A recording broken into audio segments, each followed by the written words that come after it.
tu as décidé de couper le sucre dans ton alimentation et tu t'es rendu compte que la panure c'est plein de sucre parce que du blé c'est plein de sucre. Moi, j'ai une solution pour toi. Manque pas ça.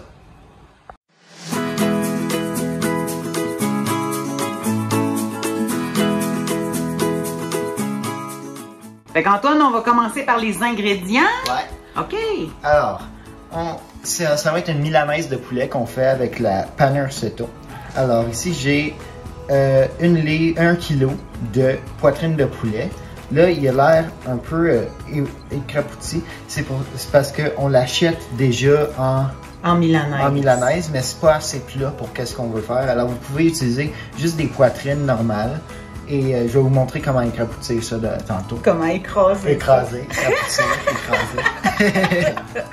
OK, comment amincir serait le bon mot. C'est ça. OK. Pour le rendre plus plat. Après ça, on a les ingrédients de la chapelure. On a la base qui est 8 tasses de couenne de porc passées au robot pour faire 3 tasses de chapelure. Ça a l'air de ça. Ça va être comme notre pain. C'est ça, ça remplace la chapelure de pain. Genre. On a du parmesan déjà en poudre, des épices italiennes et du sel et du poivre. J'ai pas des montants exacts parce qu'on fait souvent ça au pif, on fait ça au pif. Ouais, au pif, au feeling. Voilà.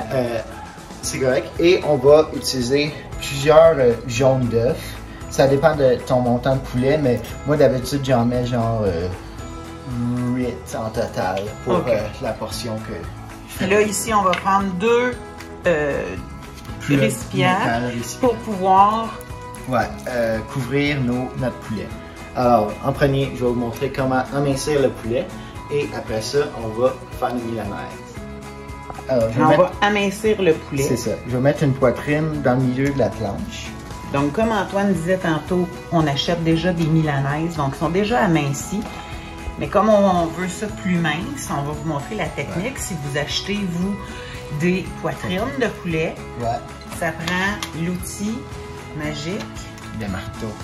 Ou sinon, on peut prendre un rouleau à pâtisserie. Ouais, on peut utiliser n'importe quoi qui a un côté plat que tu peux juste tourner toi-même.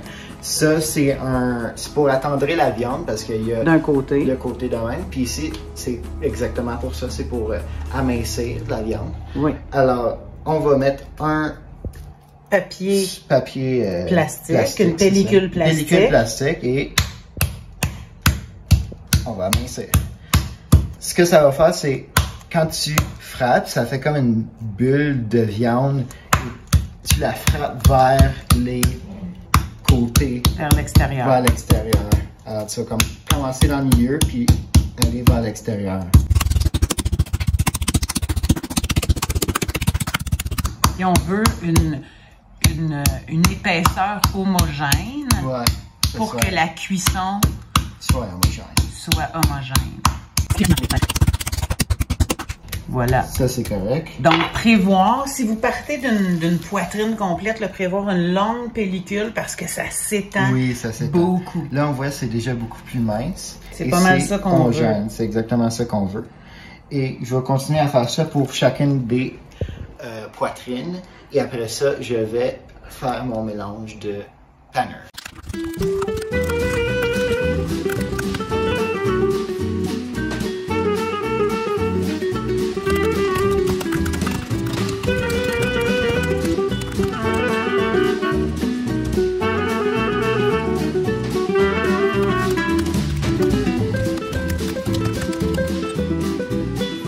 Donc, on est rendu à la deuxième étape. C'est ça, la panure. Alors, ici, j'ai mes ingrédients. Je vais commencer par la chapelure de couenne de porc. Ça a tendance à coller dans le fond du robot. Et à ça, on va rajouter dans un premier temps... Je vais rajouter... le parmesan. Oui. Fait que là, à date, la seule chose qui contient des glucides à date, il n'y a pas de glucides dans le poulet. Non. Il n'y a pas de glucides dans les couennes de porc. Il y a un petit peu de glucides dans le parmesan. Il y a un petit peu de glucides dans le parmesan parce que c'est un produit laitier. C'est ça. On regarde dessus combien est-ce qu'il y en a. Hydrate de carbone, 0. Azúcares, sucre, 0. C'est pour une portion de 100 grammes. Là-dedans, il y a 680 grammes, donc on n'a pas mis 100 grammes, on a mis 50 grammes. Ouais. Fait qu'on pourrait dire qu'il y a peut-être 0,5. Ouais. Mais... juste pour être safe. Et là, on va utiliser... J'aime ça enlever le top parce que... Okay. Les plus bas, c'est des sacs. OK. On va utiliser... Ça, c'est des épices italiennes. Ouais, juste un petit... Épices italiennes parce que on fait une milanaise de poulet. Si vous utilisiez ce mélange pour faire une autre panure, ouais. Vous pouvez utiliser d'autres épices. Sel, un bon montant. Et poivre. Fraîchement moulu. Comme ça. OK. Et je mélange. J'utilise mes mains. Je les ai lavées, inquiétez-vous pas, mais ça va aller dans le poulet anyway. On va rajouter qu'on a essayé cette recette-là avec des steaks milanaises, ouais. Donc amincis, et que c'était moins bon. Alors, on a choisi de vous présenter la milanaise de poulet parce que c'est ça qui est optimal avec ce mélange-là. Ouais. C'est aussi parce que le steak a cuit trop rapidement, puis trop dans la friteuse aussi. Ouais. C'était pas le meilleur mélange. Non. Alors, après ça... Après ça, on va préparer les œufs. Est-ce qu'on prend tous les œufs, Antoine? Je vais... 1, 2, 3, 4, 5, 6. C'est vrai, je vais utiliser tous ceux-là. Donc, on prend tous les œufs ou on prend juste le jaune ou le blanc? Oui, on prend juste le jaune des œufs. OK. Fait que ça va te prendre ça va te prendre quelque chose pour mettre ton blanc. Ouais, c'est vrai. Merci de me rappeler. Donc, on sépare les blancs des jaunes. On va regarder ta super technique. C'est comme... c'est pas toujours simple, hein? Ouais. Mais ça. Bon, OK. Comme ça. Voilà. Je vais m'approcher de la poubelle. Comme ça. Ici. Donc...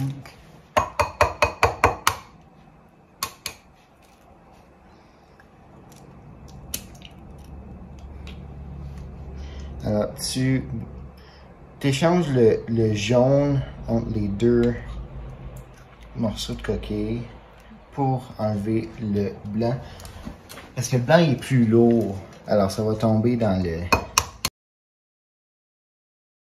J'ai utilisé mes mains pour faire tout le processus. Fait que je m'en fous qu'il soit sale. C'est ça, cuisiner. C'est ça. C'est se mettre les mains à la porte, littéralement. Mettre les mains. Oh! Ta coquille a revolé. Comme ça. C'est comme une peau là.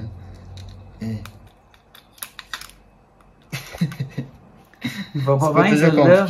C'est pas toujours simple. Des fois, ça arrive des histoires dans la cuisine. Oui. C'est pas grave, on reste calme, puis on y va avec les moyens du bord. C'est weird, ça. Ouais, c'est bizarre. Il est correct.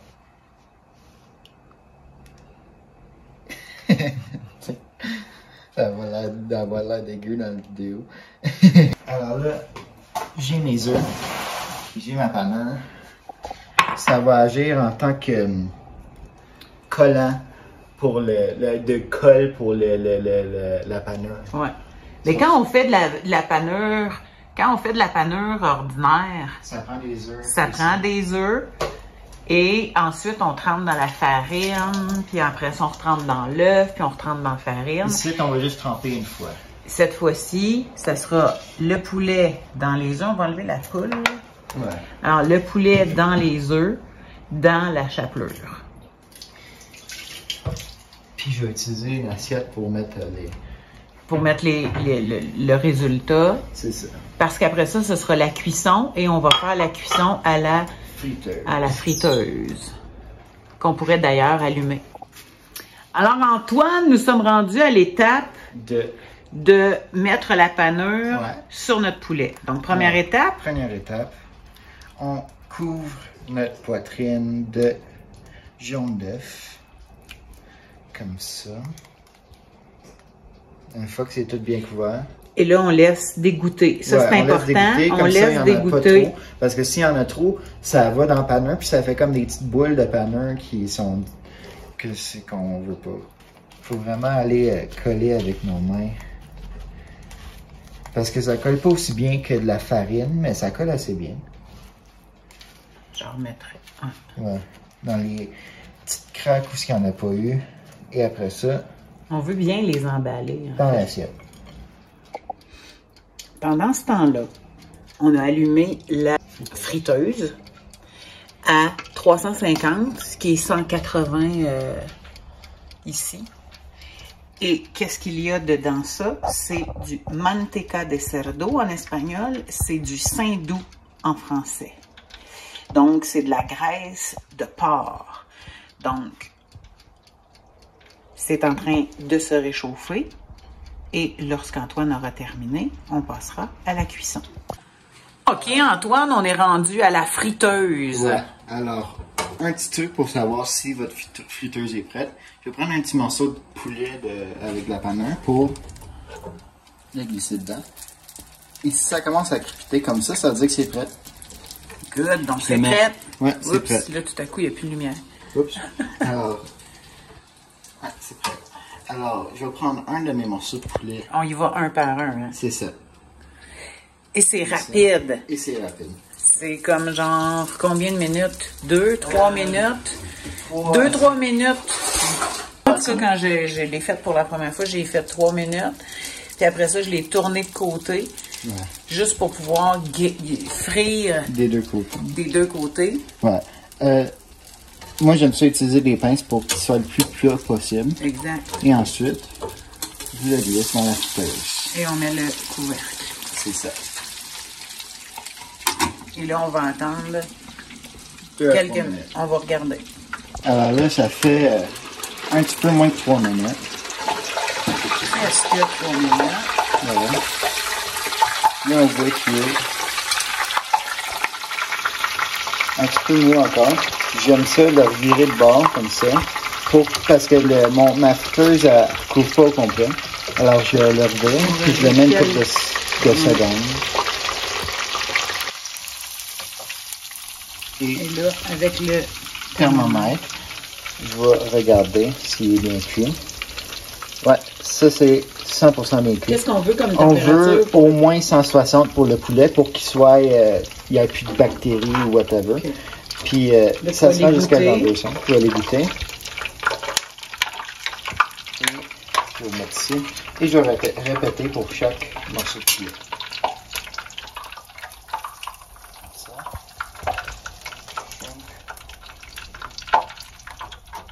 Et je le remets. Donc, c'est environ entre 2 et 3 minutes sur le premier côté. Et 30 secondes sur l'autre côté pour que ça soit bien cuit. On va te laisser faire ça? Ouais. Alors, ça a l'air de ça. On peut voir, c'est croustillant. C'est un beau bruit.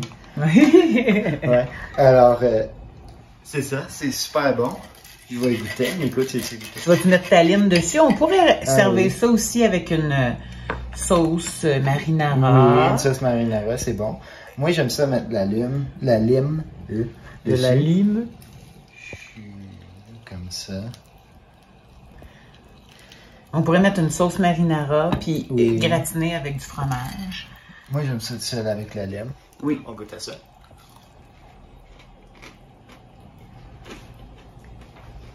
C'est super bon. C'est chaud. Ouais. C'est chaud. Nico, tu veux-tu goûter? Oui, rien.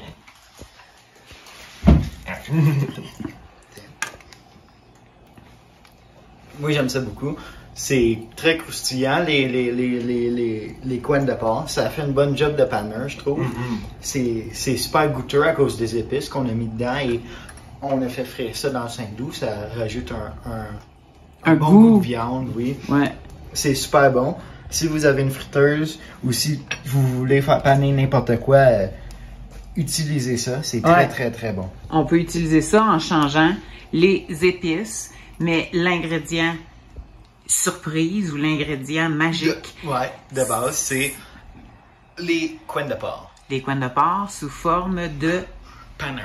Comme du pain. Ouais, c'est ça. Voilà. Merci beaucoup, les gars.